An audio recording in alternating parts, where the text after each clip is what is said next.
कैसे हैं आप सब लोग? तो हम लोग बात कर रहे थे क्लास 10th की बायोलॉजी का फर्स्ट चैप्टर जैव प्रक्रम या फिर लाइफ प्रोसेस। तो उसके अंदर मैंने आपको बताया था कि जैव प्रक्रम क्या होता है कि कोई भी व्यक्ति या फिर कोई भी जीव जिंदा रहने के लिए जो जो अभिक्रियाएं करता है उसे हमने क्या बोलते हैं, जैव प्रक्रम बोलते हैं। फिर मैंने आपको बताया था कि जो जैव प्रक्रम होता है उसकी मुख्य रूप से 4 अभिक्रियाएं या फिर 4 क्रियाएं होती है। मतलब जब कोई जीव जिंदा रहने के लिए कौन-कौन सी अभिक्रियाएँ करता है? तो कोई भी जीव जिंदा रहने के लिए मुख्य रूप से 4 अभिक्रियाएँ करता है, ठीक है? और वो 4 अभिक्रियाएँ कौन-कौन सी है? मैंने आपको बताई थी पाचन, श्वसन, परिवहन और चौथा उत्सर्जन, ठीक है? तो कोई भी जीव जीवित रहने के लिए मुख्य रूप से ये चारों अभिक्रियाएँ करता है। इसमें से जो 3 अभिक्रियाएँ हैं, कौन-कौन सी? पाचन, श्वसन और परिवहन, ये तीनों हम पढ़ चुके हैं, ठीक है? तो आज हम लोग बात करने वाले हैं जैव प्रक्रम की अंतिम क्रिया, जिसे हम क्या बोलते हैं? उत्सर्जन बोलते हैं, ठीक है? क्यों? क्योंकि तीनों बाकी जो तीनों क्रियाएँ हैं, जो पाचन, श्वसन और परिवहन, इनके बारे में हम लोगों ने अच्छे से पढ़ लिया है। अब हम लोग बात करने वाले हैं जैव प्रक्रम की अंतिम क्रिया, जिसे हम क्या बोलते हैं? उत्सर्जन। तो आइए स्टार्ट करते हैं, ठीक है? तो हम लोग क्या बात करने वाले हैं? हम लोग बात करने वाले हैं जैव प्रक्रम की अभिक्रिया या फिर जैव प्रक्रम की क्रिया। कौन सी क्रिया? चौथी अंतिम क्रिया, उत्सर्जन, ठीक है? तो हम लोग बात करने वाले हैं जैव प्रक्रम की चौथी अभिक्रिया, जो क्या है? जो है उत्सर्जन, ठीक है? तो आइए स्टार्ट करते हैं। उत्सर्जन सबसे पहले स्टार्ट करते हैं, तो उत्सर्जन क्या होता है?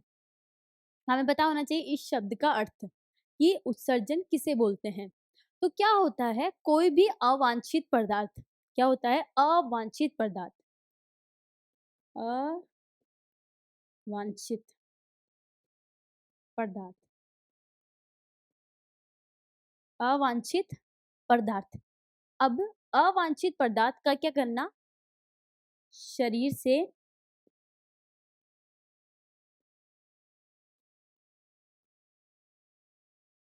बाहर निकालना। मतलब अवांछित पदार्थ को शरीर से बाहर निकालना क्या कहलाता है? उत्सर्जन कहलाता है। अब हमको कभी-कभी तो किसी मतलब क्या होता है कि अब हमें पता होना चाहिए कि इस अवांछित का मतलब क्या होता है। अवांछित मतलब ऐसे पदार्थ जिसका हमारे शरीर में कोई भी काम नहीं है। मतलब वह हमारे शरीर के अंदर उपस्थित तो है, परंतु वह किसी भी काम में नहीं आ रहा है। मतलब एक तरह से वो वेस्ट है हमारे शरीर के लिए। क्यों? क्योंकि वह वहाँ पर किसी भी काम में नहीं आ रहा है। मतलब ऐसा पदार्थ जिसका हमारे शरीर के अंदर कुछ भी उपयोग नहीं है, उसे हम क्या कहते हैं? अवांछित पदार्थ, ठीक है? तो अवांछित पदार्थ क्या होते हैं?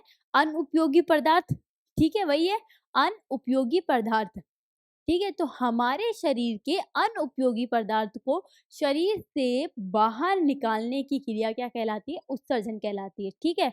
तो उत्सर्जन क्या होता है? अवांछित पदार्थों को शरीर से बाहर निकालने की प्रक्रिया। जैसे एग्जाम्पल समझो, क्या होता है? श्वसन होता है, ठीक है? श्वसन होता है, तो श्वसन होता है, श्वसन में मैंने आपको बताया कि क्या होता है श्वसन में? श्वसन में क्या होता है? कार्बन डाइऑक्साइड रिलीज होती है C6, H12O6, ऑक्सीजन से क्रिया करता है, क्या बनाता है? CO2 और जल। यही बनाता है कि कोई भी अवांछित पदार्थ है, या फिर हम बोल सकते हैं श्वसन के अंदर क्या होता है? ग्लूकोज जो होता है ऑक्सीजन की उपस्थिति में ब्रेक डाउन होता है, टूट जाता है, और क्या बनता है? कार्बन डाइऑक्साइड, जल और ऊर्जा। क्या बनती है? ऊर्जा। तो हमें तो सिर्फ ये ऊर्जा चाहिए। ये कार्बन डाइऑक्साइड हमारे लिए क्या है? वेस्ट है, अनुपयोगी है। यह हमारे शरीर में किसी भी काम में नहीं आ रही है। यही है ना कि मैंने क्या बताई डेफिनेशन? उत्सर्जन क्या होता है? अवांछित पदार्थों का शरीर से बाहर निकलना या फिर अनुपयोगी पदार्थों का, ठीक है? तो यहाँ पर क्या बनी? Carbon dioxide. ये कार्बन डाइऑक्साइड हमारे शरीर के अंदर कोई काम में आती है? नहीं। तो क्या होता है? जिस भी अंग के अंदर श्वसन होता है, उस अंग में क्या होगा? कार्बन डाइऑक्साइड बनेगी। तो ये कार्बन डाइऑक्साइड उस अंग से कहाँ दे दी जाएगी? रक्त में दे दी जाएगी, रक्त में। ठीक है, क्या देती है? Carbon dioxide. फिर ये कार्बन डाइऑक्साइड रक्त से होते हुए हृदय के द्वारा कहाँ जाएगी? हमारे फेफड़ों में जाएगी। ठीक है? और फेफड़ों के अंदर उस कार्बन डाइऑक्साइड को शरीर से बाहर निकाल दिया जाएगा और ऑक्सीजन ले ली जाएगी। मतलब इनडायरेक्टली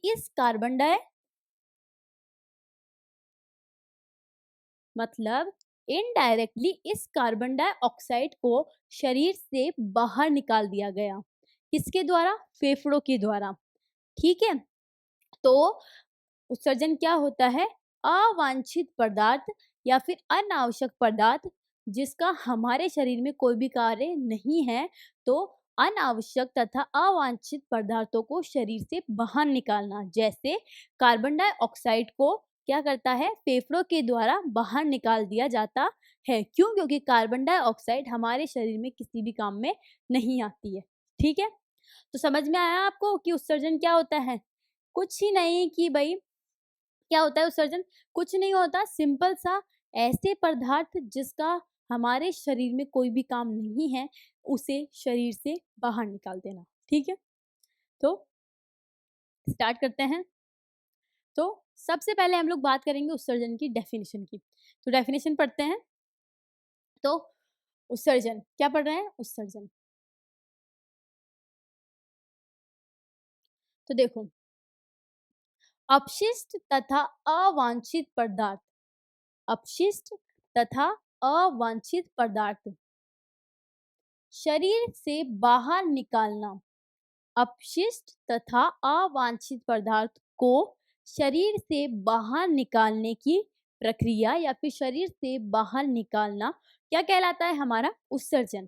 ठीक है? तो उत्सर्जन क्या है? अपशिष्ट तथा अवांछित पदार्थ को शरीर से बाहर निकालना क्या कहलाता है? हमारा उत्सर्जन। तो उत्सर्जन की अगर आपसे कोई डेफिनेशन पूछे तो आप क्या बोलेंगे? अवांछित पदार्थों को शरीर से बाहर निकालने की प्रक्रिया को हम क्या कहते हैं? क्या बोलते हैं? उत्सर्जन। ठीक है?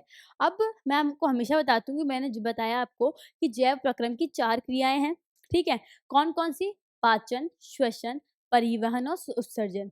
जब भी मैंने आपको अभिक्रिया बताई है, जैसे मैंने आपको बताया पाचन, तो सबसे पहले मैंने आपको बताई पाचन पढ़ाया, फिर मैंने आपको पढ़ाया जंतुओं में पाचन और पादपों में पाचन। वैसे ही मैंने आपको जब श्वसन पढ़ाया, तब मैंने पहले श्वसन का ओवरव्यू दिया, फिर मैंने आपको पढ़ाया पादपों में श्वसन, फिर जंतुओं में श्वसन। फिर जब मैंने आपको परिवहन पढ़ाया, तो परिवहन में भी हमने सेम किया कि पादपों में परिवहन और जंतुओं में परिवहन। ठीक है? तो अब हम जब उत्सर्जन स्टार्ट कर रहे हैं, तो उत्सर्जन में भी हम यही करेंगे कि पहले हम पढ़ेंगे पादपों के अंदर उत्सर्जन कैसे होता है और फिर हम पढ़ेंगे जंतुओं के अंदर उत्सर्जन कैसे होता है। ठीक है? रेडी? यही करते आ रहे हैं हम। पहले हम बात करते हैं ओवरव्यू की, फिर हम बात करते हैं पादपों में परिवहन, सॉरी, अगर हमारा परिवहन टॉपिक चल रहा है तो हम बात करते हैं पादपों में परिवहन, और फिर अगर पादपों में परिवहन कंप्लीट हो जाता है तो फिर हम क्या करते हैं? जंतुओं में परिवहन। मतलब पहले हम पादपों के बारे में पढ़ते हैं, फिर हम जंतुओं के बारे में पढ़ते हैं। ठीक है? तो अभी भी हम सेम ऐसा ही करेंगे। हमने उत्सर्जन पढ़ लिया, अब हम लोग बात करेंगे कि पादपों में उत्सर्जन कैसे होता है और जंतुओं में उत्सर्जन कैसे होता है। उससे पहले हमारे माइंड में एक बात आनी चाहिए। देखो, मैंने आपको क्या बताया डेफिनेशन के अंदर? डेफिनेशन में मैंने बताया आपको अवांछित पदार्थों का, ऐसे पदार्थ जो हमारे शरीर में काम में नहीं आते हैं, उनका शरीर से बाहर निकलना। ठीक है? यही बताया मैंने, अवांछित पदार्थ का शरीर से बाहर निकलना। अब हमें कैसे पता पड़ेगा कि कौन-कौन से पदार्थ अवांछित हैं? कि कौन-कौन से पदार्थ हमारे शरीर के लिए काम में है, यूज़फुल है, काम में आते हैं हमारे शरीर के, और कौन-कौन से पदार्थ हमारे शरीर के काम में नहीं आते हैं? तो क्या होता है, जो पदार्थ शरीर से बाहर निकाले जाते हैं, उसे हम बोलते हैं उत्सर्जी पदार्थ। क्या बोलते हैं? उत्सर्जी पदार्थ। ठीक है? तो इस डेफिनेशन को हम ऐसे ही बोल सकते हैं, उत्सर्जी पदार्थों को शरीर से बाहर निकालने की प्रक्रिया। ठीक है? अवांछित पदार्थ या फिर उत्सर्जित पदार्थों को शरीर से बाहर निकालने की प्रक्रिया। तो क्या होता है कि हमें पता तो होना चाहिए ना कि कौन से पदार्थ हमारे शरीर के लिए उपयोगी है और कौन से अनुपयोगी है। और जब हमें पता चल जाएगा तभी तो हम उन्हें बाहर निकालेंगे कि भाई ये अनुपयोगी पदार्थ है, इसे हम शरीर से बाहर निकाल देते हैं। ठीक है? तो अब हम लोग बात करते हैं कि पादपों के अंदर उत्सर्जी पदार्थ कौन से हैं, अनावश्यक पदार्थ कौन से हैं, और जंतुओं में कौन से पदार्थ अनावश्यक है, उसके बारे में। ठीक है, तो अब हम लोग क्या बात करने वाले हैं, उत्सर्जी पदार्थ। उत्सर्जी पदार्थ क्या होते हैं कि जिन पदार्थों को शरीर से बाहर निकाला जाएगा, ठीक है। तो उत्सर्जी पदार्थ की बात करने वाले हैं कि जंतुओं में उत्सर्जी पदार्थ कौन से हैं और पादपों में उत्सर्जी पदार्थ कौन से हैं। मतलब पादपों में कौन सा पदार्थ है जिसे हम शरीर से बाहर निकालेंगे और जंतुओं में कौन सा पदार्थ है जिसे हम शरीर से बाहर निकालेंगे, ठीक है। तो हम लोग क्या पढ़ने वाले हैं, उत्सर्जी पदार्थ, ठीक है। हमारा टॉपिक क्या है, उत्सर्जी पदार्थ। तो स्टार्ट करते हैं। सबसे पहले हम लोग बात करते हैं जंतुओं में कि जंतुओं में कौन-कौन से पदार्थ उत्सर्जी पदार्थ हैं या फिर जंतुओं में कौन-कौन से पदार्थ अवांछित है, अनावश्यक है, जिसे हम शरीर से बाहर निकाल रहे हैं। ठीक है? तो जंतुओं की बात करते हैं। जंतुओं में अमोनिया, पहला अवांछित पदार्थ अमोनिया, यूरिया, यूरिक अम्ल, लवण, NaCl, ठीक है? व अन्य नाइट्रोजन युक्त पदार्थ, साथ में CO2। ये भी क्या होता है, उत्सर्जी पदार्थ होता है, ठीक है। तो जंतुओं के अंदर कौन कौन से पदार्थ उत्सर्जित होते हैं, मतलब जंतुओं के अंदर कौन कौन से पदार्थ शरीर से बाहर निकाले जाते हैं। तो जंतुओं के अंदर एक तो अमोनिया, क्या निकाला जाता है, अमोनिया, यूरिया, यूरिक अम्ल, लवण, अन्य नाइट्रोजन युक्त पदार्थ, साथ में कार्बन डाइऑक्साइड, साथ में कार्बन डाइऑक्साइड, यह भी शरीर से बाहर निकाली जाती है। तो जंतुओं में कौन कौन से पदार्थ जो होते हैं वह शरीर से बाहर निकाले जाते हैं, सिर्फ मोस्टली यही होते हैं, ठीक है। मोस्टली तो यही होते हैं, अमोनिया, यूरिया, यूरिक अम्ल, लवण, ठीक है, कार्बन डाइऑक्साइड और अन्य नाइट्रोजन युक्त पदार्थ। ठीक है, क्लियर है कि जंतु किस किस पदार्थ का उत्सर्जन करेंगे, किस किस का करेंगे, अमोनिया, यूरिया, यूरिक अम्ल, कार्बन डाइऑक्साइड, ठीक है। अब हम बात करते हैं जंतुओं की, सॉरी पादपों की, कि पादप किन किन पदार्थ का उत्सर्जन करेंगे, कि पादपों में कौन से पदार्थ यूज में नहीं आते हैं, ठीक है, या फिर कौन से पदार्थ है जिनको पादप शरीर से बाहर निकाल रहा है। तो देखते हैं क्या है, पादपों में हम क्या बात कर रहे हैं, पादपों के अंदर उत्सर्जी पदार्थ कौन कौन से हैं, मतलब पादप कौन से पदार्थ को शरीर से बाहर निकालता है। ठीक है, सबसे पहला ऑक्सीजन, ठीक है। तो पादपों में अपशिष्ट पदार्थ कौन है, ऑक्सीजन। दूसरा कार्बन डाइऑक्साइड। पादपों के अंदर पहला अपशिष्ट पदार्थ है ऑक्सीजन, दूसरा अपशिष्ट पदार्थ है कार्बन डाइऑक्साइड, तीसरा अपशिष्ट पदार्थ है जल, ठीक है। तो पहला अपशिष्ट पदार्थ क्या हो गया पादपों में, ऑक्सीजन, दूसरा कार्बन डाइऑक्साइड, तीसरा जल, चौथा गोंद, फिर रेजिन और लेटेक्स, ठीक है। तो पादपों में कौन कौन से उत्सर्जी पदार्थ होते हैं, ऑक्सीजन, कार्बन डाइऑक्साइड, जल, गोंद, रेजिन, लेटेक्स, ये क्या होते हैं, उत्सर्जी पदार्थ होते हैं, ठीक है। इन्हें क्या करता है पादप अपने शरीर से बाहर निकाल देता है, ठीक है। तो क्लियर है आप लोगों के माइंड में कि उत्सर्जन क्या होता है, अवांछित या अनुपयोगी पदार्थों को शरीर से बाहर निकालना, ठीक है। फिर मैंने आपको बताया कि अवांछित पदार्थ को हम पहचानेंगे कैसे, तो डिवाइड कर दिया गया है कि जंतुओं में तो अवांछित पदार्थ ये हैं, मतलब जंतुओं के अंदर तो इन पदार्थों को शरीर से जंतुओं के अंदर जब ये पदार्थ शरीर से बाहर निकलेंगे तो इसे हम उत्सर्जन बोलेंगे। वैसे ही पादपों के अंदर जब ये पदार्थ बाहर निकलेंगे तब हम उन्हें क्या बोलेंगे, उत्सर्जन बोलेंगे, ठीक है। तो जंतुओं के अंदर कौन कौन से पदार्थ उत्सर्जी पदार्थ होते हैं, नाइट्रोजन, अमोनिया, नाइट्रोजन युक्त पदार्थ अमोनिया, यूरिया, यूरिक अम्ल, कार्बन डाइऑक्साइड। वहीं दूसरी तरफ पौधों के अंदर या फिर पादपों के अंदर ऑक्सीजन, जल, कार्बन डाइऑक्साइड, गोंद, रेजिन, लेटेक्स, ये सब क्या होते हैं, उत्सर्जी पदार्थ होते हैं, ठीक है। क्लियर है।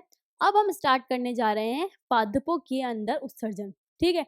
अब हमने क्या करा, मैंने आपको बताया कि सबसे पहले हम कोई भी क्रिया चालू करेंगे जीव प्रक्रम की तो हम उसका ओवरव्यू लेंगे। तो हमने सबसे पहले उत्सर्जन का ओवरव्यू ले लिया। अब हम बात करते हैं पादपों में उत्सर्जन, फिर हम बात करेंगे जंतुओं के अंदर उत्सर्जन, ठीक है।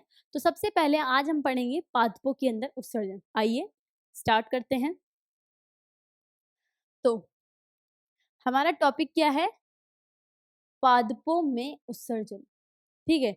अब पादपों में उत्सर्जन हो रहा है मतलब पादप में से कौन कौन से पदार्थ बाहर निकलेंगे, अभी मैंने आपको बताया कि पादपों के अंदर जो अपशिष्ट पदार्थ हैं वो कौन है? पहला है ऑक्सीजन, दूसरा है CO2, तीसरा है जल। ठीक है?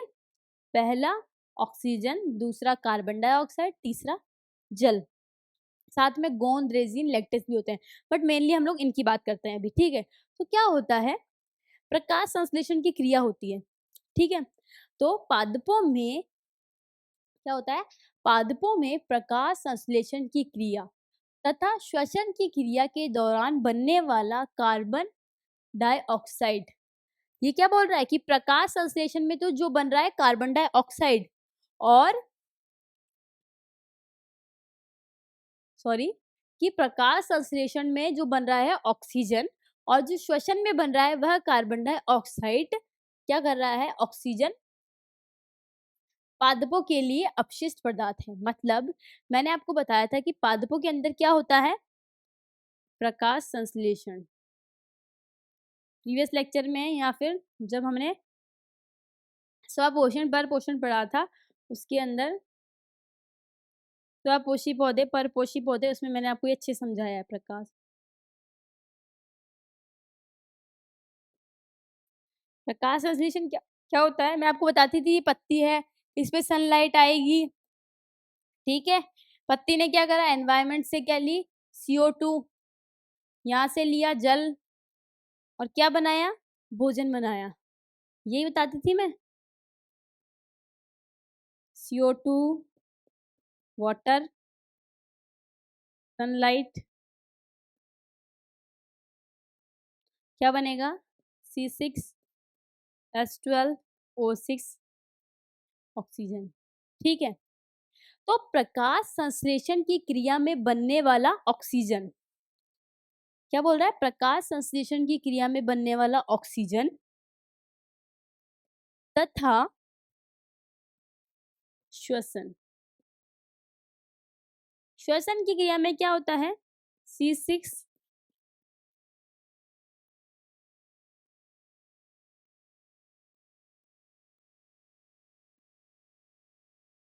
यही होता है।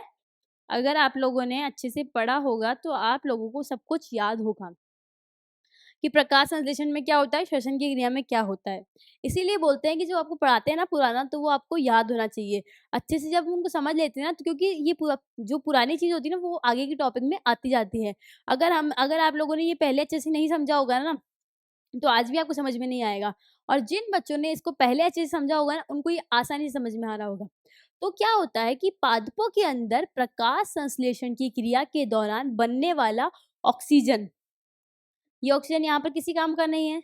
साथ ही श्वसन की क्रिया के दौरान बनने वाला कार्बन डाइऑक्साइड, ये क्या है, पादपों के अंदर अपशिष्ट पदार्थ है।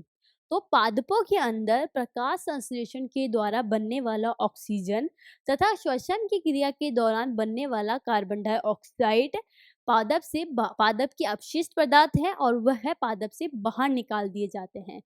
फिर आता है कि इन्हें पादपों से बाहर कैसे निकाला जाता है। तो मैंने आपको बताया है कि हमारी जो ये पत्ती है, क्या है हमारी ये पत्ती, इस पत्ती की सतह पर छोटे छोटे छिद्र होते हैं। यही बताया है मैंने कि पत्ती की सतह पर छोटे छोटे छिद्र होते हैं। पत्ती की सतह पर छोटे छोटे छिद्र होते हैं। इन छिद्रों से ही ऑक्सीजन और कार्बन डाइऑक्साइड क्या करती है, बाहर जाती है। ठीक है? तो मैंने आपको बताया था कि पादपों के अंदर कितने अपशिष्ट पदार्थ हैं, 3 ये मेन बताए थे। मेन ये 3 बताए थे। तो ऑक्सीजन बाहर निकल गया, कार्बन डाइऑक्साइड बाहर निकल गया। ठीक है?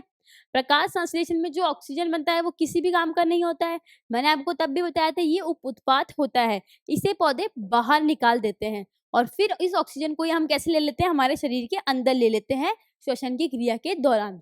फिर मैंने बताया कि जब पादपों में श्वसन होता है तो क्या होता है, भोजन का विखंडन होता है और क्या बनता है, कार्बन डाइऑक्साइड।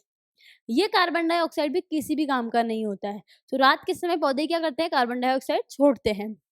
ठीक है? मतलब पौधों से ये कार्बन डाइऑक्साइड बाहर निकाल दी जाती है। और ये दोनों पौधों से बाहर कैसे आते हैं, पत्ती की सतह पर छोटे छोटे छिद्र होते हैं जिन्हें हम रंध्र बोलते हैं। इसकी स्ट्रक्चर भी आपको अच्छे से समझा रखी है, रंध्र की स्ट्रक्चर कैसी होती है और कैसे ऑक्सीजन बाहर जाएगी और कैसे कार्बन डाइऑक्साइड बाहर जाएगी, तो गैसों का आदान प्रदान कैसे होगा ये अच्छे से समझा रखा है। ठीक है, तो देखते हैं। पादपों में प्रकाश संश्लेषण की क्रिया तथा श्वसन की क्रिया के दौरान बनने वाले कार्बन डाइऑक्साइड और ऑक्सीजन पादप में अपशिष्ट पदार्थ है। ये बता रहा है कि पादप में श्वसन में जो कार्बन डाइऑक्साइड बनता है और प्रकाश संश्लेषण में जो क्या बनता है, ऑक्सीजन बनता है, वह अपशिष्ट पदार्थ हैं। इसका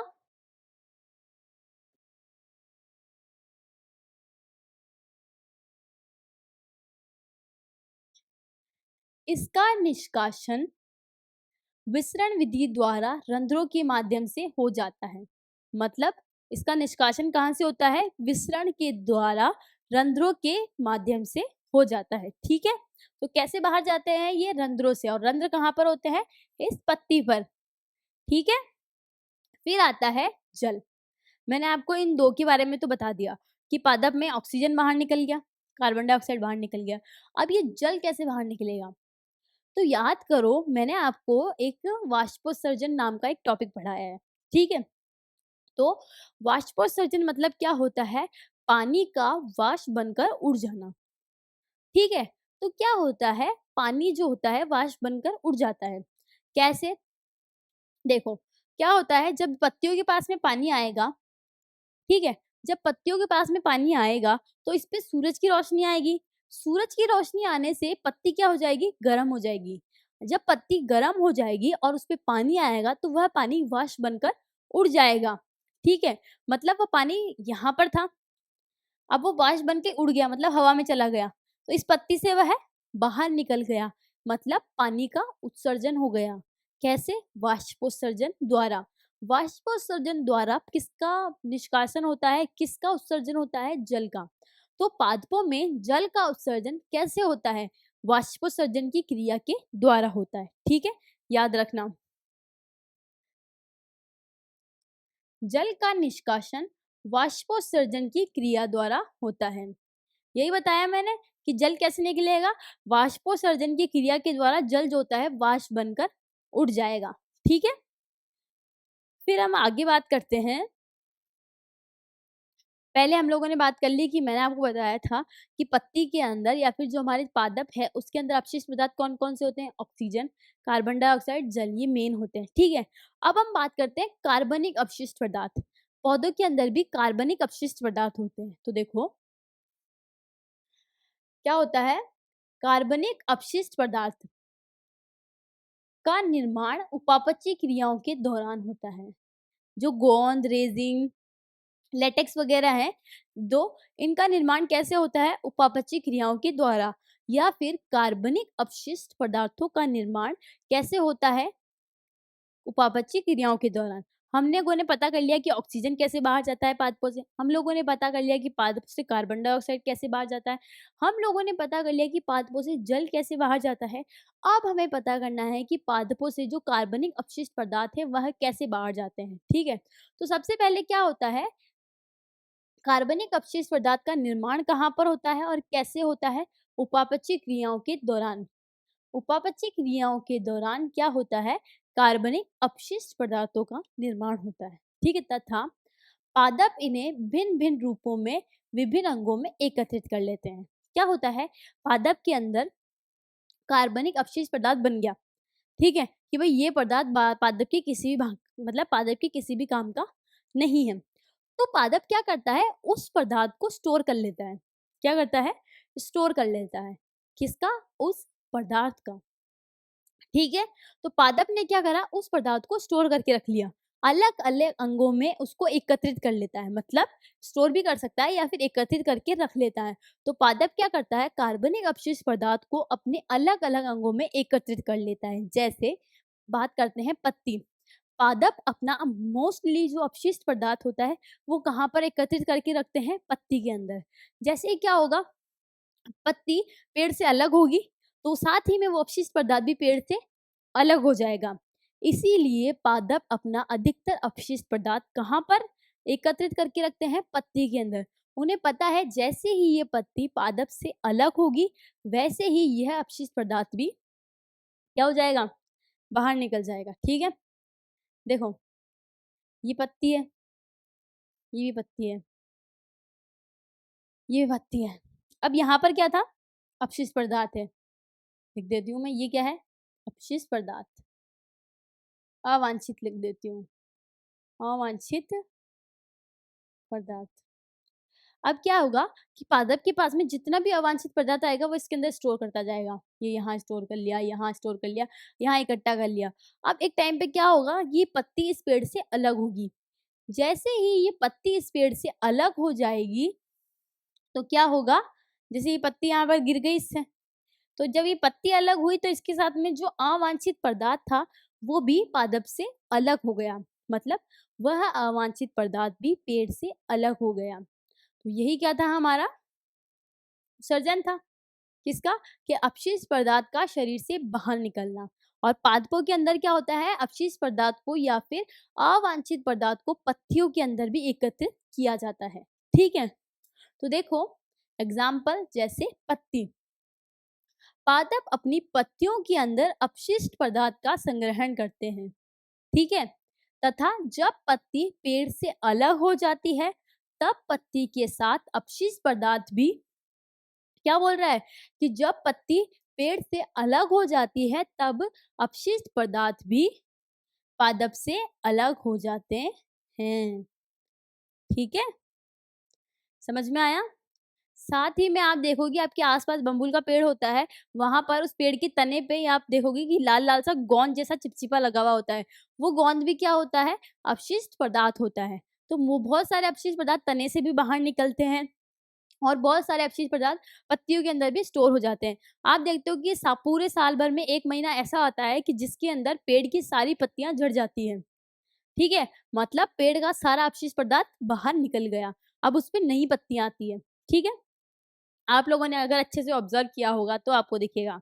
ठीक है, नहीं तो साल में एक बार ऐसा होता है कि क्या होता है, पेड़ की सारी पत्तियां झड़ जाती है, पतझड़ का मौसम बोलते हैं उसे। ठीक है, तो पादपों में उत्सर्जन कैसे होता है, पादपों में सबसे पहले उत्सर्जी पदार्थ कौन से हैं, ऑक्सीजन, कार्बन डाइऑक्साइड, जल, फिर आता है कार्बनिक अपशिष्ट पदार्थ। तो क्या कहते हैं, जल सॉरी ऑक्सीजन और कार्बन डाइऑक्साइड कैसे बाहर निकलते हैं, विसरण द्वारा रंध्रों से। वहीं दूसरी तरफ जल जो होता है उसका वाष्पोत्सर्जन हो जाता है और वह पेड़ से बाहर निकल जाता है। ठीक है, फिर मैंने आपको बताया कि क्या होता है, हमारे जो कार्बनिक अपशिष्ट पदार्थ होते हैं वह कहाँ पर स्टोर हो जाते हैं, पादप के अलग अलग भाग में एकत्रित हो जाते हैं। ठीक है, जैसे पत्ती, मान लो कि कोई पदार्थ अपशिष्ट पदार्थ पत्ती के अंदर एकत्रित होता गया और फिर जब पत्ती पेड़ से अलग होगी तो वह अपशिष्ट पदार्थ भी पेड़ से अलग हो जाएगा, मतलब पेड़ से बाहर निकल जाएगा। ठीक है, तो आई होप क्लियर होगा कि जंतुओं के अंदर उत्सर्जन किस प्रकार होता है। ठीक है, अब हम स्टार्ट करने वाले हैं, सॉरी पादपों के अंदर उत्सर्जन जो होता है वो कैसे है, कैसे होता है वो आप लोगों को क्लियर होगा। ठीक है, अब हम बात करने वाले हैं जंतुओं के अंदर उत्सर्जन। पादपों के अंदर उत्सर्जन तो सिर्फ 5 उत्सर्जी पदार्थ थे, वो इजीली हो गया था। अब हम बात करते हैं जंतुओं के अंदर उत्सर्जन कैसे होता है। तो क्या होता है, जंतुओं में उत्सर्जन करने के लिए क्या होता है, बहुत सारे अंग होते हैं। ठीक है, तो जंतुओं के अंदर उत्सर्जन कहाँ पर होता है, जंतुओं के अंदर उत्सर्जन होता है उत्सर्जन तंत्र के अंदर।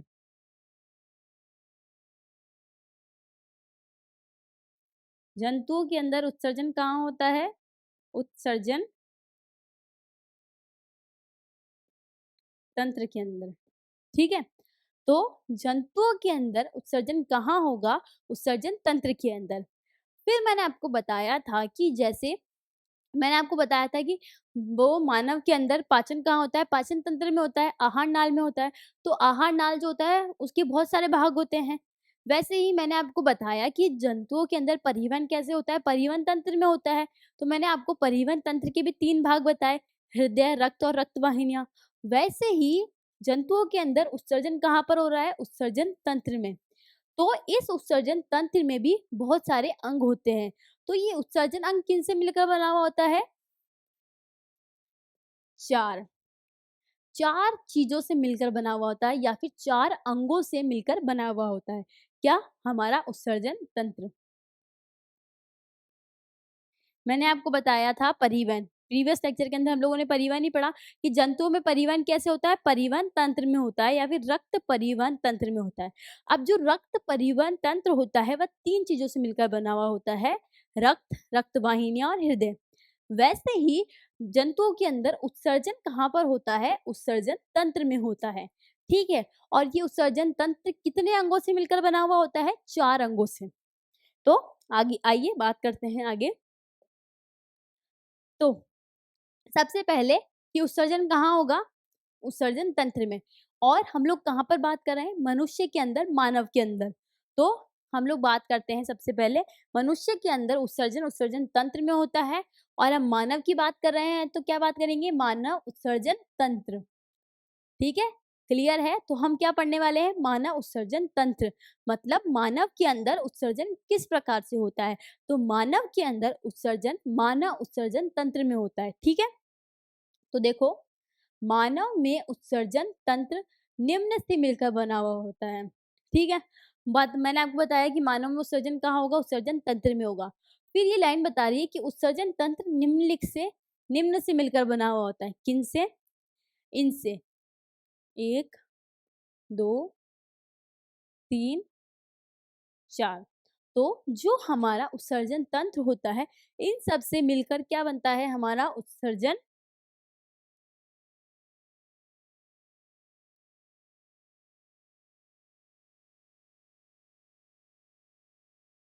तंत्र।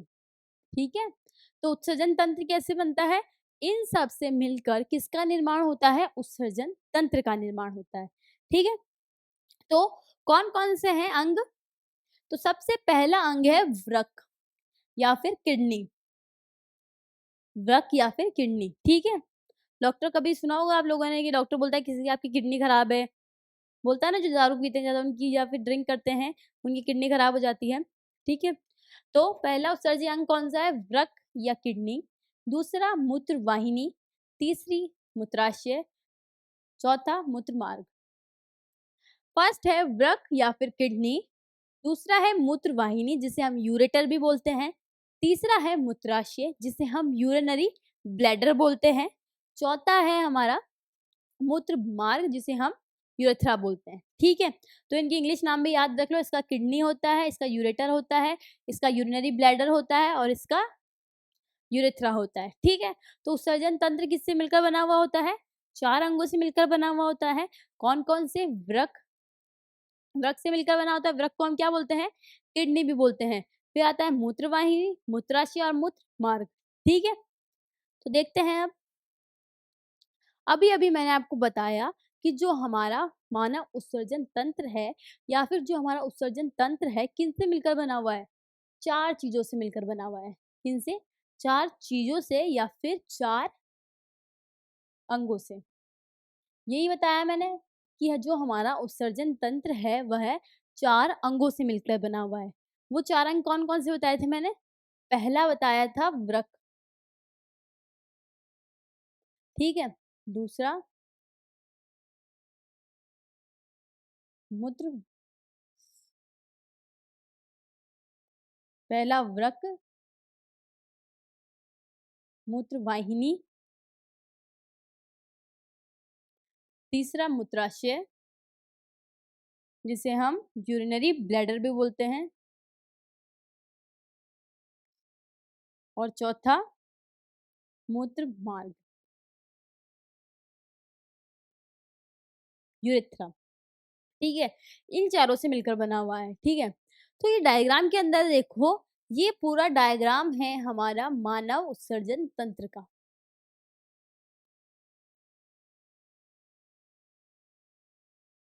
ये डायग्राम किसका है? मानव उत्सर्जन तंत्र का है, ठीक है?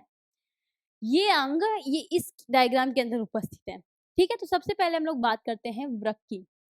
तो देखो, ये जो आपको स्ट्रक्चर दिख रही है ना, सेम के बीच के आकार की स्ट्रक्चर और ये इस तरफ भी है,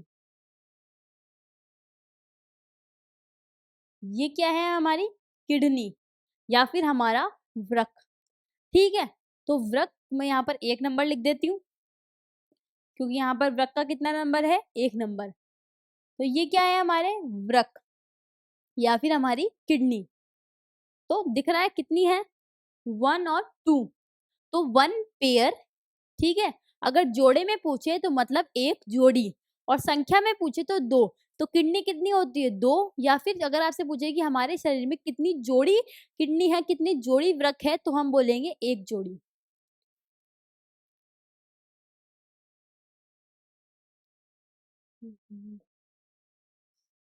हुँ। तो हमसे पूछेंगे कि हमारे शरीर में कितने जोड़ी वृक्क है, तो हम बताएँगे, हम क्या बताएँगे कि हमारे शरीर में कितने जोड़ी वृक्क हैं? 1 जोड़ी, 1 जोड़ी। हमारे शरीर के अंदर 1 जोड़ी वृक्क उपस्थित होते हैं, मतलब 1 और 1 ये 2, ठीक है? ये क्या है हमारी किडनी। वापस बनाती हूँ मैं। ये देखो, जो मैं व्हाइट कलर से बना रही हूँ, ये हमारा वृक्क है, ये हमारी किडनी है, ठीक है? फिर हम बात करते हैं, दूसरा क्या होता है, मूत्र वाहिनी। देखो, मूत्र वाहिनी क्या होती है, जो यहाँ से ये क्या कर रही है, रक्त को, वाहिनी मतलब क्या होता है, नली होती है, ठीक है? कोई भी ट्यूब होती है या फिर नली होती है, ठीक है? तो ये एक टाइप की नली है, जो किसको लेकर जाती है, यूरिन को, ठीक है? तो ये जो है, ये क्या है हमारी मूत्र वाहिनी, जिसे हम यूरेटर भी बोलते हैं, जिसे हम क्या बोलते हैं, यूरेटर। तो देखो, ये जो सेम के बीच के आकार की स्ट्रक्चर दिख रही है, ये है हमारी किडनी। कितनी होती है संख्या में, 1 जोड़ी, ठीक है? कितनी, 1 जोड़ी मतलब 2। फिर आता है दूसरा मूत्र वाहिनी, नाम से ही पता पड़ रहा है, वाहिनी मतलब नलिका होगी। तो ये है हमारी मूत्र वाहिनी, एक एक इस वाली किडनी से निकलती है और एक इस वाली किडनी से निकलती है। तो मूत्र वाहिनी क्या करती है, यूरिन को यूरिनरी ब्लैडर तक या फिर यूरिन को किडनी से यूरिनरी ब्लैडर तक ले जाती है। मतलब मूत्र को कहाँ से, किडनी से, वृक्क से कहाँ ले जाती है, मूत्राशय के अंदर ले जाती है और वहां पर उसको स्टोर करती है, ठीक है। तो मतलब ट्रांसफर करती है यूरिन का, कहाँ से, किडनी से हमारे यूरिनरी ब्लैडर के पास में, ठीक है।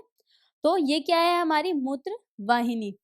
संख्या में कितनी होती है, यह भी संख्या में 1 जोड़ी होती है। कितनी होती है, 1 जोड़ी। किसमें, संख्या में यह भी 1 जोड़ी होते हैं, ठीक है।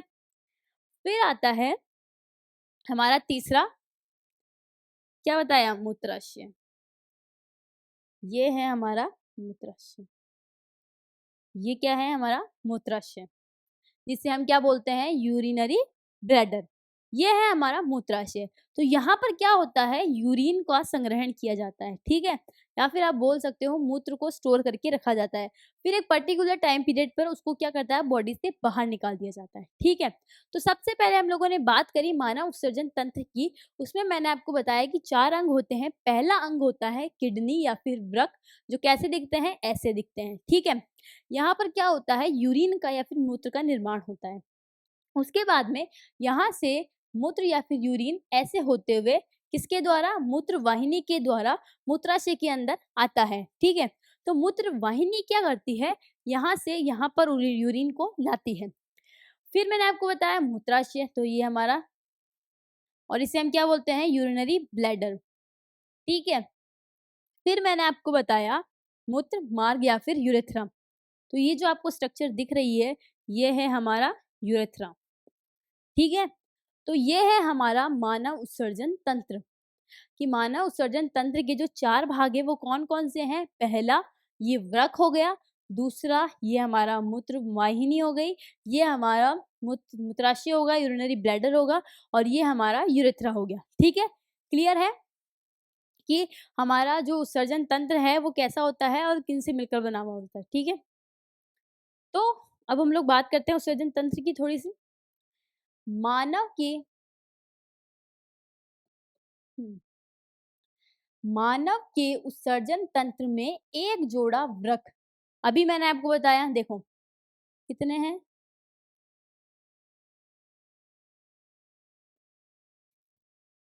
कितने हैं, एक जोड़ी।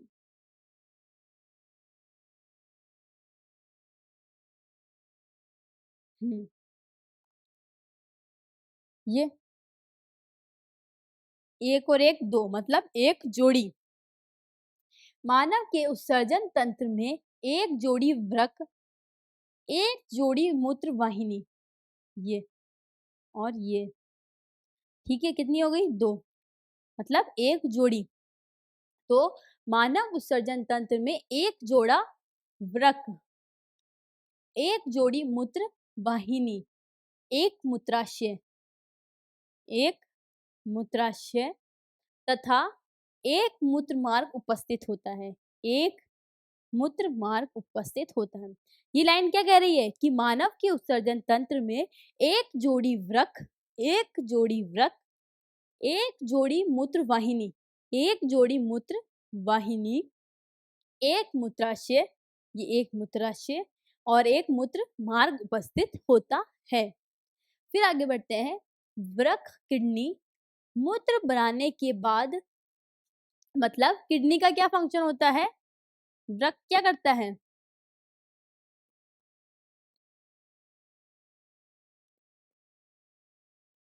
निर्माण करता है, ठीक है, या फिर यूरिन का फॉर्मेशन करता है, ठीक है। तो कौन करता है, किडनी।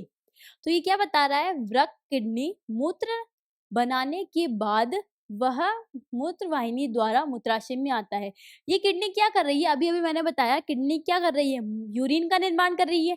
तो यह यूरिन क्या करता है, किडनी किडनी में यूरिन का निर्माण होने के बाद यह यूरिन किसके द्वारा, मूत्र वाहिनी या फिर यूरेटर के द्वारा हमारे मूत्राशय या फिर यूरिनरी ब्लैडर के अंदर आ जाता है, ठीक है। तो ये लाइन क्या कह रही है, वृक्क में यूरिन बनने के बाद वह मूत्र वाहिनी द्वारा मूत्राशय में आ जाता है। यहाँ पर क्या बनेगा, यूरिन, ठीक है। तो यहाँ पर यूरिन बनेगा, यहाँ पर यूरिन बनने के बाद में इस पाइप से होते हुए वह कहाँ पर आ जाएगा, यहाँ पर। अच्छे से समझना, ये बोल रहा है कि किडनी के अंदर क्या बन रहा है, यूरिन बन रहा है। तो किडनी के अंदर यूरिन बनने के बाद में वह इस पाइप के द्वारा, जिसे हम क्या बोलते हैं, मूत्र वाहिनी के द्वारा कहाँ पर आ जाता है, मूत्राशय में आ जाता है। तथा यहाँ जब तक एकत्रित होता है, जब तक यह मूत्र मार्ग से बाहर नहीं निकल जाता, ठीक है। थोड़ी टाइम के लिए इसको यहाँ पर क्या किया जाता है, यूरिन को यहाँ पर स्टोर कर दिया जाता है। फिर क्या होता है, यूरेथ्रा जैसे क्या होता है, यूरेथ्रा से ये बाहर, बॉडीज के बाहर एक्सक्रीट कर दिया जाता है, ठीक है। तो यही लाइन है कि मानव उत्सर्जन तंत्र जो होता है, एक जोड़ी वृक्क, एक जोड़ी मूत्रवाहिनी, एक मूत्राशय, एक मूत्रमार्ग द्वारा बना हुआ होता है। फिर आता है वृक्क के अंदर यूरिन का निर्माण होने के बाद में यूरिन एक वाहिनी के द्वारा मूत्राशय में आ जाता है और फिर यहाँ पर स्टोर करा जाता है और कुछ टाइम बाद में क्या होता है, मूत्र मार्ग द्वारा शरीर से बाहर निकाल दिया जाता है। क्लियर अच्छे से। तो अब हम लोग बात करते हैं, मैंने आपको बताया, देखो मैंने आपको बताया कि हमारे उत्सर्जन तंत्र जो होता है वह चार चीजों से मिलकर बना हुआ होता है, ठीक है। तो उसमें से हम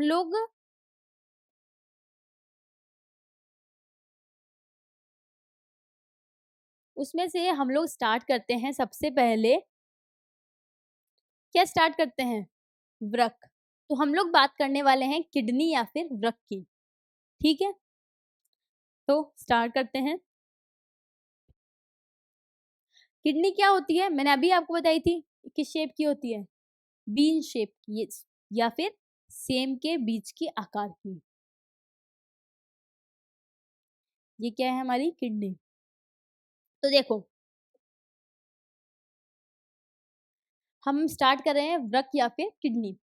तो सबसे पहले यह हमारे उत्सर्जन तंत्र का प्रमुख अंग है। मतलब जो हमारा उत्सर्जन तंत्र है, उसका जो मुख्य अंग है वो कौन-सा है? हमारी किडनी या फिर वृक्क है। मैंने आपको बताया कि हमारे उत्सर्जन तंत्र के 4 अंग होते हैं। पहला किडनी, दूसरा मूत्रवाहिनी, मूत्राशय और मूत्रमार्ग। उसमें से जो हमारा वृक्क या फिर किडनी है वह हमारे वो उत्सर्जन तंत्र का मुख्य अंग है। क्यों? क्योंकि यहाँ पर क्या होता है? यूरिन का निर्माण।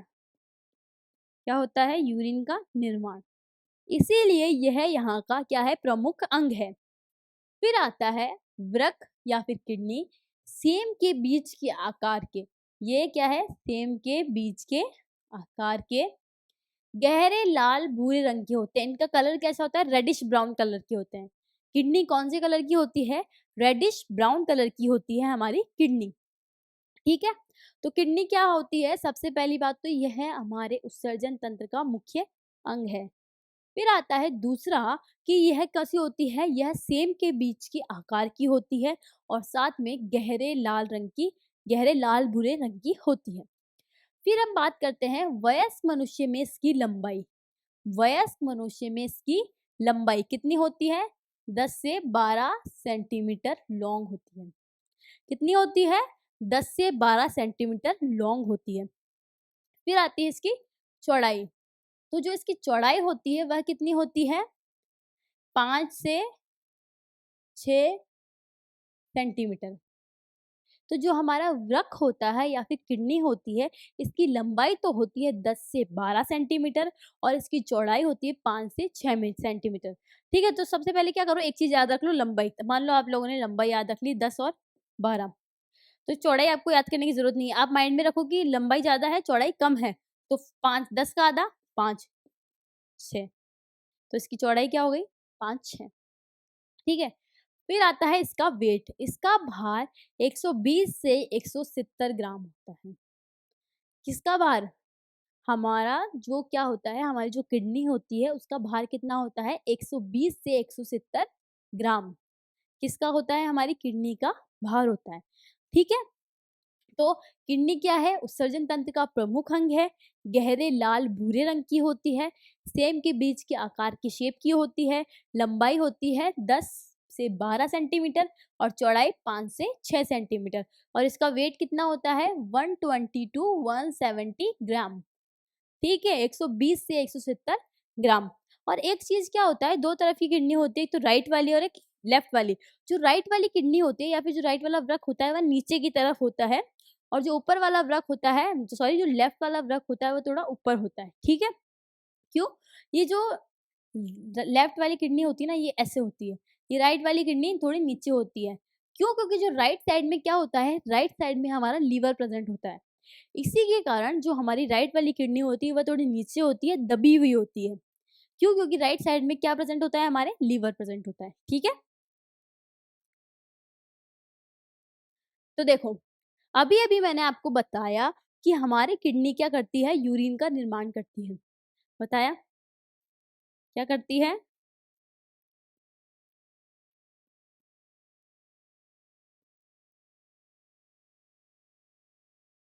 यूरिन का निर्माण करती है। तो हमारी किडनी मैंने आपको बताई थी, ये हमारी किडनी है। जब हम हमारे माइंड में एक क्वेश्चन आना चाहिए कि हम सोच रहे होंगे कि हमारी किडनी के अंदर ऐसा क्या है कि वहाँ पर यूरिन का फॉर्मेशन होता है। तो क्या होता है, जब हम इसे ज़ूम करके देखेंगे तो हमारी किडनी हमें अंदर से ऐसे दिखाई देगी। ठीक है? ये आर्टरीज़, वेन्स होती हैं, ठीक है ना? ये ऐसी होती है हमारी किडनी। ये पिरामिड्स होते हैं, मेडुला रीजन्स होता है इसका, कॉर्टेक्स रीजन होता है, ठीक है? तो अब इसके अंदर क्या होता है, एक संरचना होती है नलिकाकार। क्या होती है? नलिकाकार संरचना होती है। इसे क्या बोलते हैं? बोवन्स कैप्स, सॉरी, नेफ्रॉन बोलते हैं या फिर व्रकाणु। बहुत सारी नलिकाकार संरचनाएँ होती हैं।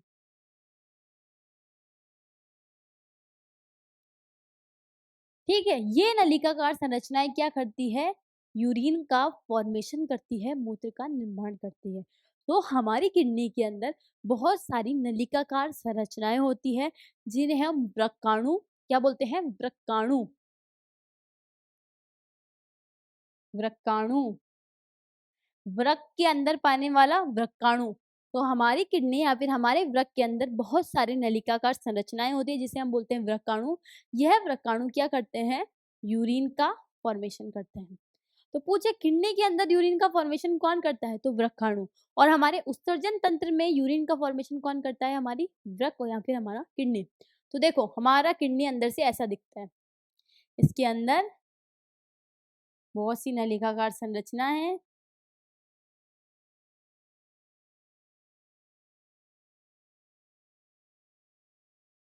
जिसे हमने क्या बोल दिया? व्रकाणु या फिर नेफ्रॉन। ठीक है, तो आगे चलते हैं। अभी अभी जस्ट मैंने आपको बताया कि हमारे किडनी या फिर हमारे वृक्क में अनेक नलिकाकार संरचनाएं होती हैं जिसे हम क्या बोलते हैं? व्रकाणु बोलते हैं या फिर नेफ्रॉन बोलते हैं। और वो संरचनाएं ये रही। अब क्या होता है, हमारे व्रकाणु पता चल गया किसे कह दिया? कि हमारी किडनी के अंदर अनेक नलिकाकार संरचनाएं होती है जिसे हमने क्या बोल दिया? व्रकाणु बोल दिया। तो हमारी एक वृक्क में, हमारे एक वृक्क में कितना? 1 मिलियन, मतलब 10 लाख। हमारी एक किडनी के अंदर 10 लाख नेफ्रॉन होते हैं या फिर 10 लाख व्रकाणु होते हैं। समझ में आ रहा है कि मैंने आपको बताया कि हमारी किडनी के अंदर व्रकाणु होते हैं, मतलब नलिकाकार संरचनाएं होती है जो यूरिन का फॉर्मेशन करती है। ये नलिकाकार संरचनाएं कितनी होती है? एक किडनी के अंदर कितनी होती है? 1 मिलियन या फिर 10 लाख नलिकाकार संरचनाएं होती है। देखो क्या लाइन लिखी है? प्रत्येक वृक्क, जो ये ऐसा वृक्क बनाया, ठीक है, प्रत्येक वृक्क में लगभग 10 लाख नलिकाकार संरचनाएं पाई जाती है जिसे नेफ्रॉन कहते हैं। जिसे हम क्या बोलते हैं? नेफ्रॉन। क्या बोलते हैं हम? जिसे हम नेफ्रॉन बोलते हैं। और एक क्वेश्चन पूछा जाता है कि हमारा जो वृक्क है उसकी संरचनात्मक या क्रियात्मक या फिर वृक्क की संरचनात्मक क्रियात्मक इकाई कौन है? तो नेफ्रॉन जो है या फिर व्रकाणु जो है हमारे वृक्क की संरचनात्मक और क्रियात्मक इकाई है। तो क्वेश्चन होगा कि वृक्क की संरचनात्मक और क्रियात्मक इकाई कौन है? तो वृक्क की संरचनात्मक इकाई कौन है? हमारा व्रकाणु है, हमारा नेफ्रॉन है। ठीक है, नेफ्रॉन क्या है? इसके अंदर क्या है? नलिकाकार संरचना है। ठीक है, इन नलिकाकार संरचना को हमने क्या बोल दिया? व्रकाणु। ठीक है, फिर आता है प्रत्येक व्रकाणु के 2 भाग होते हैं। तो ये क्या बता रहा है कि जो व्रकाणु होता है, ये जो नलिकाकार संरचना होती है, इसको मैं ऐसे बनाती हूँ।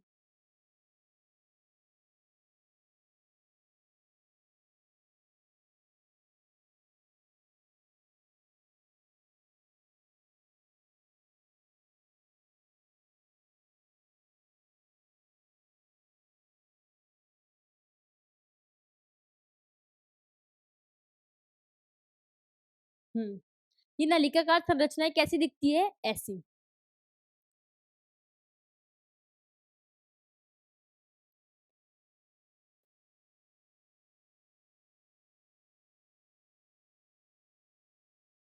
हम्म, तो प्रत्येक किडनी के अंदर ऐसी नलिकाकार संरचनाएं उपस्थित होती है जिसे हम क्या कहते हैं? व्रकाणु कहते हैं। यह व्रकाणु हमारे वृक्क की संरचनात्मक तथा क्रियात्मक इकाई होती है। यह व्रकाणु ही क्या करते हैं? मूत्र का निर्माण करते हैं, यूरिन का फॉर्मेशन करते हैं। तो हमारी किडनी के अंदर जो नलिकाकार संरचनाएं होती है उसे हम क्या बोलते हैं? व्रकाणु बोलते हैं। ठीक है, और इन व्रकाणुओं की संख्या कितनी होती है? एक किडनी में कितने होते हैं? 10 लाख। मतलब दोनों वृक्क में मिलाकर कितने होंगे? 20 लाख। 20 लाख व्रकाणु हैं, 20 लाख नेफ्रॉन है हमारे पास में जो क्या कर रहे हैं? यूरिन का निर्माण कर रहे हैं, मूत्र का निर्माण कर रहे हैं। ठीक है, और इस व्रकाणु के 2 भाग होते हैं, वृक्क नलिका और दूसरा गुच्छ या फिर ग्लोमेरुलस। ठीक है, ये क्या है? ये इसको बोल दिया ग्लोमेरुलस। और बाकी जो बचा हुआ पूरा भाग है ये क्या है? नलिकाकार भाग है। क्यों? क्योंकि ये नलिका जैसा होता है, इसीलिए इसे क्या बोल दिया जाता है? नलिकाकार भाग। तो प्रत्येक वृक्क के 2 भाग होते हैं, पहला वृक्क नलिका और दूसरा ग्लोमेरुलस। तो ये जो है हमारा ग्लोमेरुलस है ये, और बाकी ये सारा जो है ये क्या है? हमारा वृक्क नलिका। क्लियर है? कि किडनी क्या होती है? किडनी हमारे जो उत्सर्जन तंत्र होता है उसका प्रमुख अंग होती है, और इसकी संख्या बात करी थी मैंने, एक जोड़ी होती है। फिर क्या करता है? किडनी के अंदर नलिकाकार संरचना होती है, उस नलिकाकार संरचना को हमने क्या बोल दिया? नेफ्रॉन बोल दिया। तो ये क्या है हमारा? नेफ्रॉन या फिर व्रकाणु। अब क्या होता है? नेफ्रॉन जो होता है, कितनी संख्या होती है? एक किडनी के अंदर नेफ्रॉन होते हैं 10 लाख, 2 के अंदर 20 लाख। फिर मैंने आपको बताया जो नेफ्रॉन होता है या फिर व्रकाणु होता है, उसके 2 भाग होते हैं, पहला वृक्क नलिका और दूसरा गुच्छ या फिर ग्लोमेरुलस, ठीक है? तो अब हम लोग बात करेंगे जो ये हमारा व्रकाणु है या फिर जो हमारा नेफ्रॉन है उसकी संरचना की, ठीक है? तो आइए स्टार्ट करते हैं।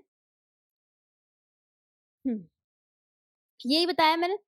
देखो, ये हमारा क्या हो गया? गुच्छ या फिर ग्लोमेरुलस, और बाकी सारा ये वाला भाग जो है ये ट्यूब लाइक स्ट्रक्चर है। ये क्या है हमारा? क्या है हमारा? नलिका वाला भाग, ठीक है?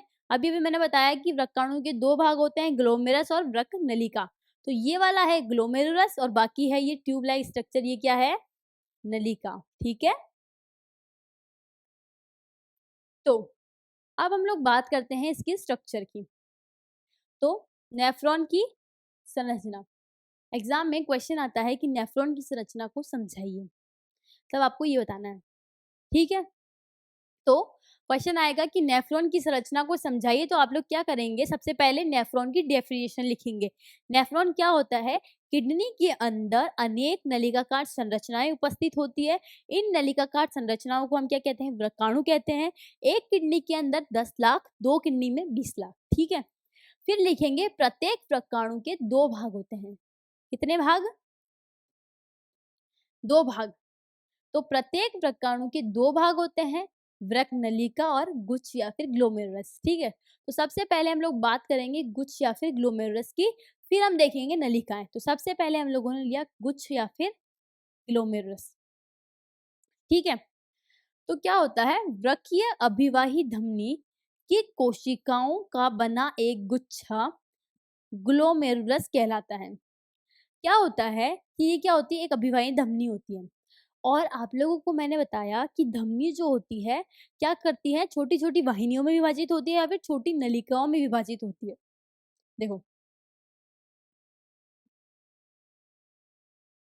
क्या बना रही है? छोटी नलिकाएँ बना रही है, ठीक है? और छोटी नलिकाएँ बना रही है। तो डायग्राम के अंदर देखो, क्या होता है? इसके अंदर कौन-सी आती है? ये अभिवाही धमनी होती है, ठीक है? ये क्या है? अभी अभिवाही धमनी। तो और ये क्या होती है? अपवाही धमनी।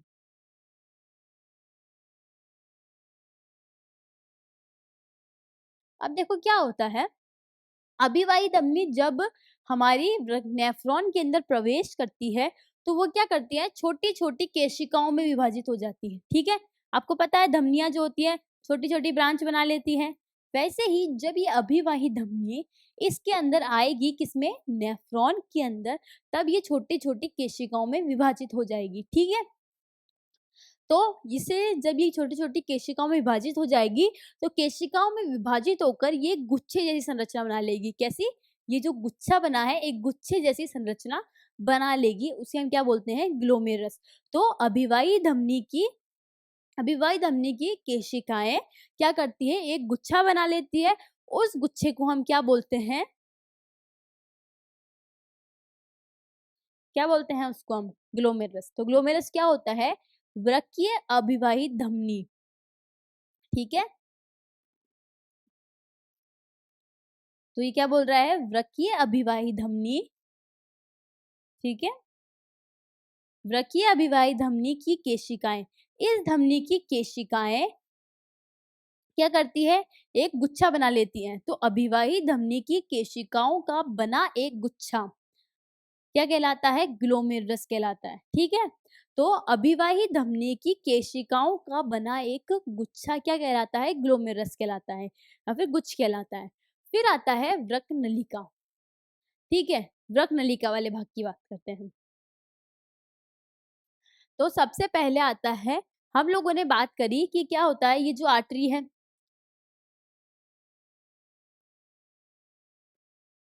ये जो रेड कलर से है, ये क्या है, अभिवाही धमनी।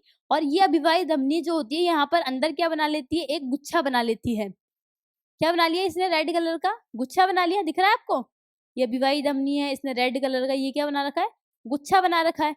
तो ये गुच्छे को ही हमने क्या बोल दिया, ग्लोमेरुलस।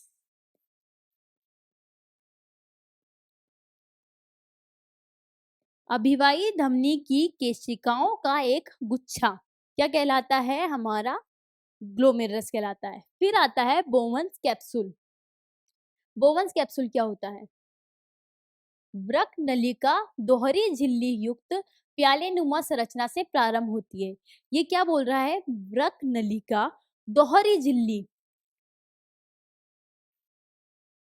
ये देखो जो बना रही हूँ ना मैं, क्या बोल रहा है, वृक्क नलिका दोहरी झिल्ली, मतलब एक पहली झिल्ली, ये दूसरी झिल्ली।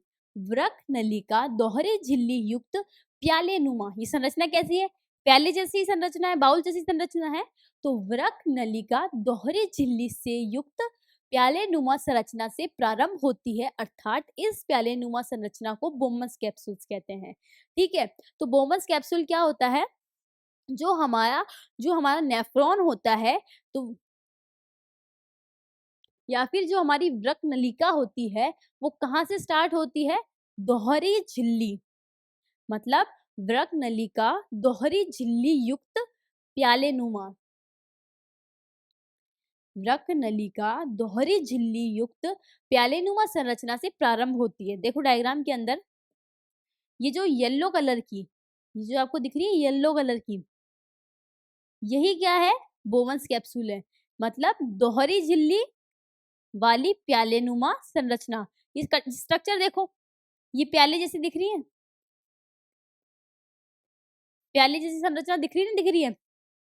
तो दोहरी झिल्ली से वृक्क नलिका दोहरी झिल्ली युक्त प्यालेनुमा संरचना से प्रारंभ होती है, अर्थात इस प्यालेनुमा संरचना को बोवंस कैप्सूल्स कहते हैं। तो जो हमारा वकाणु होता है या फिर नेफ्रॉन होता है, उसके दो भाग होते हैं, गुच्छ। गुच्छ क्या होता है, जो अभिवाही धमनी की केशिकाओं का गुच्छा, जो ये रेड कलर से बना हुआ है। ठीक है, फिर आता है वृक्क नलिका की बात करी हम लोगों ने, दूसरा भाग वृक्क नलिका। तो वृक्क नलिका का पहला भाग है बोवंस कैप्सूल। तो वृक्क नलिका एक प्यालेनुमा संरचना से, वृक्क नलिका दोहरी झिल्ली से युक्त एक प्यालेनुमा संरचना से प्रारंभ होती है, इसे हम क्या बोलते हैं, बोवंस कैप्सूल्स बोलते हैं। ठीक है, फिर क्या होता है, देखो ये हमारा गुच्छ हो गया रेड कलर से, और ये हमारा हो गया बोवंस कैप्सूल। तो जो हमारा गुच्छ और बोवंस कैप्सूल, ठीक है, ये हमारा क्या हो गया, बोवन कैप्सूल, को 1 नंबर दे देती हूँ, उसको 2, तो ये हमारा 2 नंबर। ठीक है, अब मैंने बना दिया इसके अंदर रेड कलर से, ये क्या है, 1 नंबर। तो जो हमारा गुच्छ और हमारा बोवंस कैप्सूल, मतलब हमारा ये गुच्छ और ये बोवंस कैप्सूल्स आपस में मिलकर क्या बनाते हैं, मेलपिजन बॉडी या फिर मेलपिगी काय। ठीक है, तो अगर आपसे पूछ लिया जाए कि मेलपिगी काय क्या होता है, तो गुच्छ और बोवंस कैप्सूल को मिलाकर हम क्या बोलते हैं, मेलपिजी काय बोलते हैं। ठीक है, क्लियर है कि मेलपिजी काय क्या होते हैं, इन दोनों को मिलाकर हम लोगों ने क्या बोल दिया, मेलपिजी काय। और इस ऊपर वाले को हम बोलते हैं गुच्छ और दूसरे वाले को हम बोलते हैं बोवंस कैप्सूल। ठीक है, तो गुच्छ क्या होता है, केशिकाओं का एक गुच्छा होता है। ठीक है, और बोवंस कैप्सूल्स क्या होता है, एक प्यालेनुमा संरचना होती है, उसे हम क्या बोलते हैं, क्या बोलते हैं हम, बोवंस कैप्सूल्स बोलते हैं। फिर आता है समीपस्थ कुंडलित नलिका या फिर प्रॉक्सिमल कॉन्वोल्यूटेड ट्यूब्यूल। ठीक है। तो पीसीटी सबसे पहले क्या होता है, ये प्यालेनुमा संरचना होती है, ठीक है। ये प्यालेनुमा संरचना के बाद में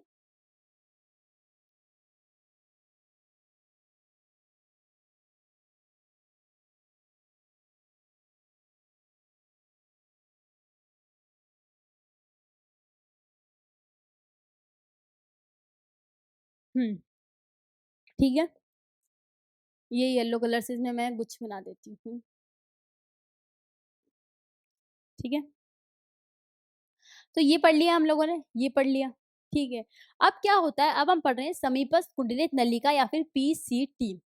बोवंस कैप्सूल या फिर संपुट से एक अति कुंडलित नलिका प्रारंभ होती है, ठीक है। ये क्या है हमारा बोवंस कैप्सूल, तो ये क्या बोल रहा है, बोवंस कैप्सूल से एक अति कुंडलित नलिका प्रारंभ होती है, अति कुंडलित नलिका प्रारंभ होती है। ये जो मैंने बताई है ना, अति कुंडलित नलिका प्रारंभ होती है, इसे हम क्या बोलते हैं, समीपस्थ कुंडलित नलिका या फिर पीसीटी, प्रोक्सिमल कॉन्वोल्यूटेड ट्यूब्यूल। तो ये क्या है, वृक्क नलिका का दूसरा भाग।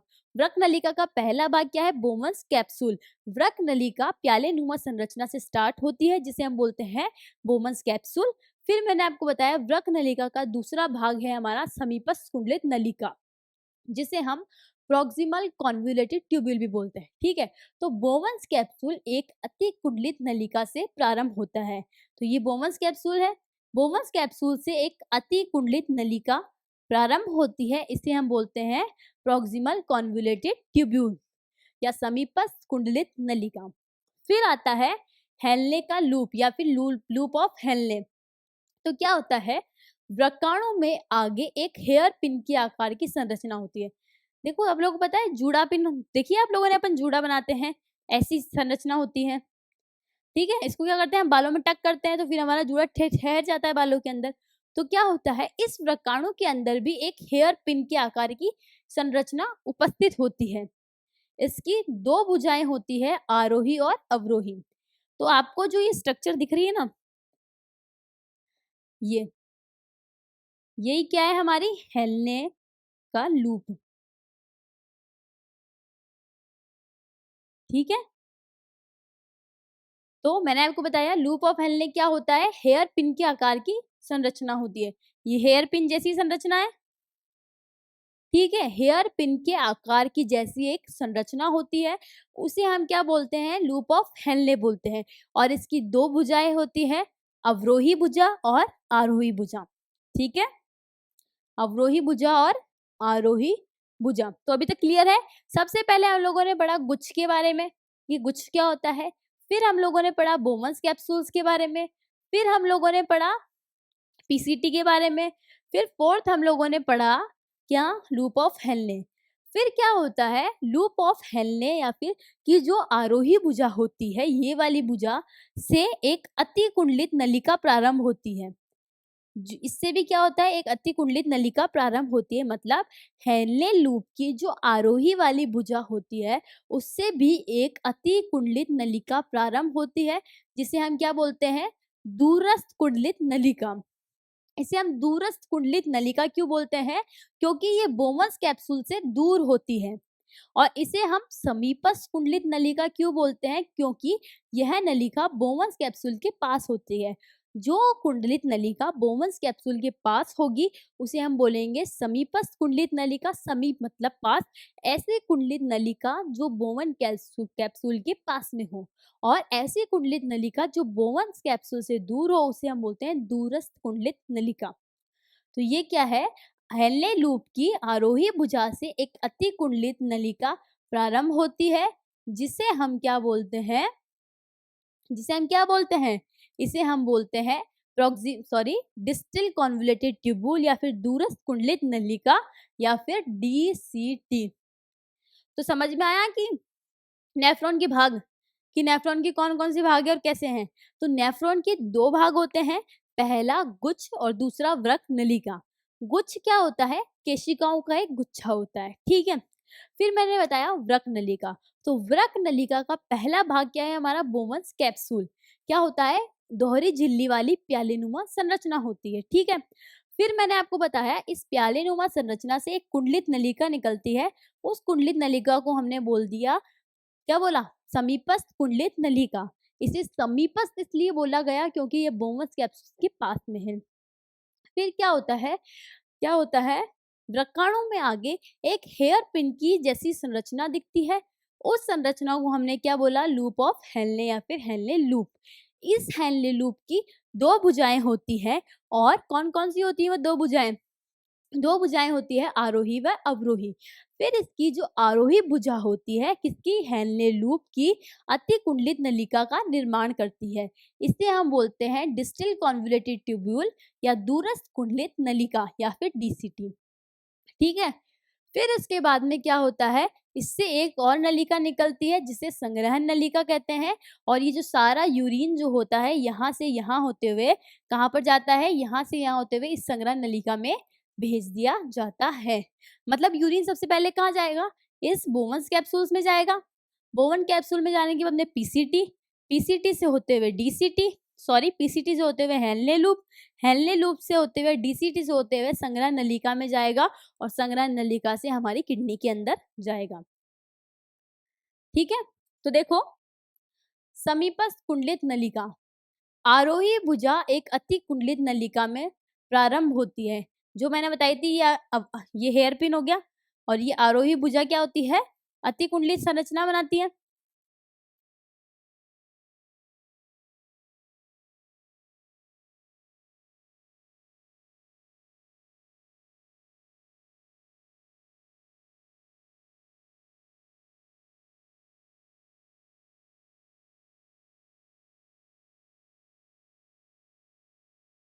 ठीक है। ये जो हेयर पिन की स्ट्रक्चर है ये एक अति कुंडलित नलिका बनाती है, जिसे हमने क्या बोल दिया? डीसीटी। समीप दू इसे हम बोलते हैं दूरस्थ। समीपस्थ नहीं है ये क्या है? दूरस्थ। इसे बोलते हैं दूरस्थ, दूरस्थ कुंडलित नलिका। ठीक है। हाँ, समीपस्थ कुंडलित नलिका कौन सी है? जो बोवस कैप्सूल्स के पास होती है। वहीं जो जो नलिका बोवस कैप्सूल से दूर होती है उसे हम बोलते हैं दूरस्थ कुंडलित नलिका। ठीक है। फिर आता है संग्रहण नलिका। अनेक व्रकाणु की समीपस्थ कुंडलित नलिका मिलकर एक सीधी नली में खुलती है। मतलब ये एक व्रकाणु है, फिर ये दूसरा व्रकाणु है, तो बहुत सारे व्रकाणु की जो डीसीटी है ना, वो कहाँ पर खुलती है? ये दूसरे व्रकाणु की डीसीटी। ठीक है। दूसरे व्रकाणु की दूरस्थ कुंडलित नलिका, ये दूसरे व्रकाणु की दूरस्थ नलिका। तो मतलब संग्रहण नलिका क्या होती है? एक ऐसी नलिका होती है जिसके अंदर बहुत सारी क्या खुलती है? दूरस्थ कुंडलित नलिका। तो बहुत सारी दूरस्थ कुंडलित नलिका किसमें खुलती है? हमारी संग्रहण नलिका में। तो समझ में आया कि हमारे नेफ्रॉन के कितने भाग होते हैं और कौन-कौन से होते हैं। देखो, वापस बताती हूँ, हमारे नेफ्रॉन के 2 भाग होते हैं। पहला भाग होता है गुच्छ या फिर ग्लोमेरुलस, और दूसरा भाग होता है वृक्क नलिका। जो गुच्छ होता है ये क्या होता है? यह केशिकाओं का जाल होता है, इसे हमने बोल दिया गुच्छ। ठीक है। फिर वृक्क नलिका का सबसे पहला भाग है बोमन कैप्सूल। ठीक है, यही होता है। बोमस कैप्सूल क्या होता है? वृक्क नली का एक दोहरी झिल्ली से युक्त एक प्याले नुमा संरचना से प्रारंभ होती है। इसे हम क्या बोलते हैं? बोमस कैप्सूल। ठीक है। और बोमस कैप्सूल और गुच्छ मिलकर क्या बनाते हैं? हमारा ग्लोमेरुलस। फिर क्या आता है? फिर मैंने आपको बताया समीपस्थ।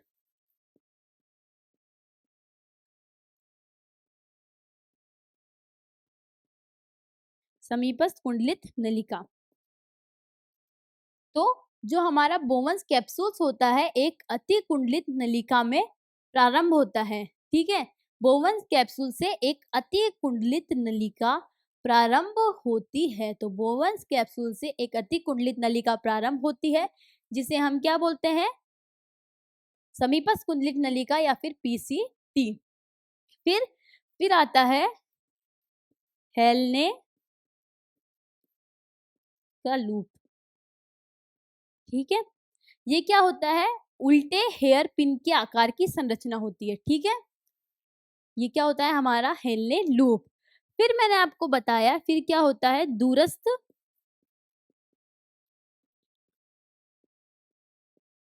कुंडलित नलिका। जो हमारे हेनले लूप की आरोही भुजा होती है वह अति कुंडलित नलिका बनाती है, उसे हम क्या बोलते हैं दूरस्थ कुंडलित नलिका या फिर डीसीटी डिस्टल कॉन्वोल्यूटेड ट्यूब्यूल। उसे हम क्या बोलते हैं डीसीटी डिस्टल कॉन्वोल्यूटेड ट्यूब्यूल, ठीक है। तो ये है हमारी नेफ्रॉन की संरचना। एग्जाम में क्वेश्चन आएगा कि नेफ्रॉन की संरचना समझाइए। तो आप सबसे पहले लिखेंगे नेफ्रॉन क्या होता है किडनी के अंदर उपस्थित नलिकाकार संरचना, जिसे हम क्या बोलते हैं नेफ्रॉन बोलते हैं। फिर उनकी संख्या बताएंगे। फिर आप बताएंगे कि वृक्काणु या नेफ्रॉन के दो भाग होते हैं, पहला गुच्छ और दूसरा वृक्क नलिका। फिर आप ये गुच्छ वाला भाग समझाएंगे, इसकी डेफिनेशन। फिर आप वृक्क नलिका समझाएंगे। वृक्क नलिका जब समझाएंगे तो उसमें आप बताएंगे कि ये हमारा बोमस कैप्सूल होता है, ये हमारी समीपस्थ कुंडलित नलिका होती है, ये हमारा हेनले लूप होता है और ये हमारी दूरस्थ कुंडलित नलिका होती है। और फिर आती है संग्रहण नलिका। तो नेफ्रॉन के कितने भाग होते हैं दो भाग। गुच्छ अगर हम इसको छोड़ दें, इसको अभी थोड़ी देर के लिए भूल जाते हैं, तो नेफ्रॉन के कितने भाग होते हैं पहला बोमस कैप्सूल, प्याले जैसी संरचना। फिर प्याले जैसी संरचना से क्या होता है एक कुंडलित नलिका निकलती है जिसे हम बोलते हैं समीपस्थ कुंडलित नलिका। क्यों?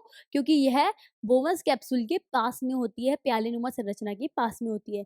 फिर आता है यू आकार की, क्या आता है यू आकार की या फिर हेयर पिन शेप की एक नलिका होती है जिसे हम हेलने लूप बोलते हैं। और हेलने लूप से जो कुंडलित नलिका निकलती है उसे हम बोलते हैं दूरस्थ कुंडलित नलिका, ठीक है। तो ये हमारे टोटल नेफ्रॉन के भाग होते हैं। तो आज के लेक्चर में बस इतना ही। आई होप आप लोगों को अच्छे से समझ में आया होगा।